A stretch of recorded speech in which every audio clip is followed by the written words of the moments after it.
কবিগুলোর কাছে সব শুনলাম যে আপনি খুব অসুস্থ ছিলেন, কবি সুনীল আমার মনটা খুব খারাপ হয়ে গেছিলো। তারপরে মনের মধ্যে একটা বিষয় দিল এবং তার মধ্যে দিয়ে একটা কবিতা অবশ্যই এখন খুশি, এখন আমি সুস্থ হয়ে ফিরে এসছেন, সবাই ভালোবাসি বলে ফিরে এসছেন বলেই আমার সেই কবিতাটা পড়ি। শেষ সীমানায় এক পা রেখেও ফিরে এলাম নিঃশ্বাস নিয়ে, হতাশার নিঃশব্দ গান থেকে ফেরত আশার আলো নিয়ে। আধারে তারাদের ঝিকিমিকি বুকের মধ্যে আবার আগুন লাগায়, বৃষ্টিমুখর ভাবনাগুলো ইচ্ছায় ঝিরিঝিরি হয়ে ফিরতে চায়।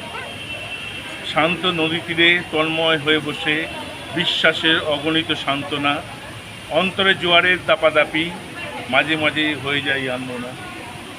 শৈশবে চপলতা খুঁজে পাই আড্ডার পেলব মিশ্রণ ঝংকারে, নব যৌবনের চেতনার আহ্বান নীল দিগন্তে আসে ফিরে। মেঘ বালিকাদের সোনালি রোদে একটু আহ্লাদিত নয়নে দেখি, অম্লান গোধূলির আলোয় যেন তারা মুখরিত সূক্ষ্ম। চেনা বইগুলোয় সমুদ্রের ঢেউ উথাল পাতাল করে উন্মত্ততায়, দু চোখের মাঝে মুক্ত ঝরা জল ফিরে আসার উন্মুক্ত গঙ্গায়। বাহ বাহ বাহ।